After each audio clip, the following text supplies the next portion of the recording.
Des soldats des forces burkinabées tirent en l'air. Ils cherchent à éloigner passants et commerçants, hébétés et inquiets. Depuis 1 heure cette nuit, à Ouagadougou, des coups de feu sont entendus. Ils proviennent de plusieurs casernes militaires de la ville. À la télévision nationale, le ministre de la Défense s'adresse aux Burkinabés. Des tirs ont éclaté dans quelques casernes de Ouagadougou et dans d'autres villes.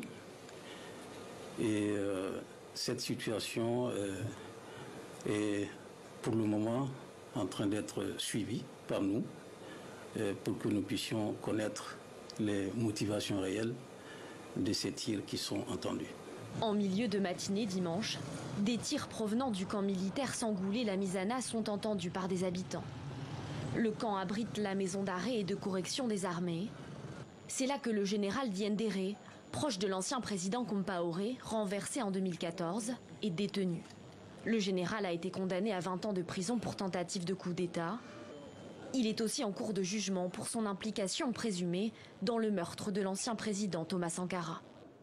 Dans un communiqué, le porte-parole du gouvernement a rapidement démenti toute tentative de coup d'État. Le chef de l'État n'a pas été arrêté. Aucune institution de la République n'a été pour le moins inquiétée. Dimanche, en fin de matinée, une centaine de personnes se sont rassemblées en soutien au mouvement des soldats, place de la Nation. Ils ont été rapidement dispersés. Depuis mi-janvier, plusieurs militaires ont été incarcérés pour tentative de déstabilisation des institutions. Parmi eux, le lieutenant-colonel Emmanuel Zungrana, à la tête de forces engagées dans la lutte antiterroriste.